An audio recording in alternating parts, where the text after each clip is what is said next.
Twin Towers symbolize the progress of this nation of 22 million people. We are not a big country or a very rich one, but we build what we can afford. And we can afford the Twin Towers, as we can afford the state-of-the-art airport, Putrajaya, Cyberjaya.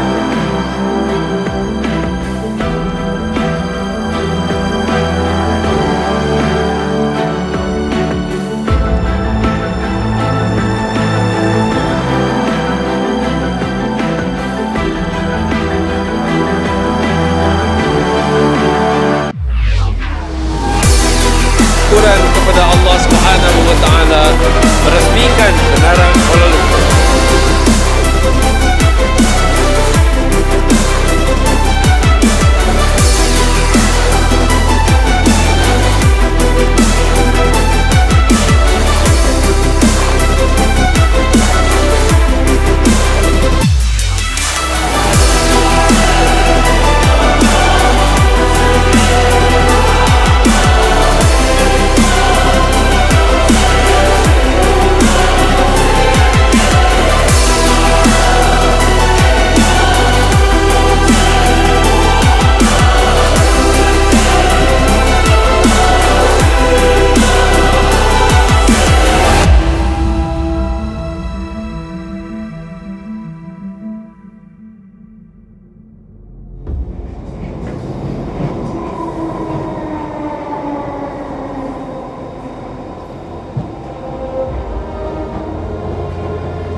Kekal menjadi sebuah negara demokrasi yang merdeka dan yang berdaulat serta berdasarkan kepada kebebasan dan keadilan dan mengekalkan keamanan di antara segala bangsa.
Creating a large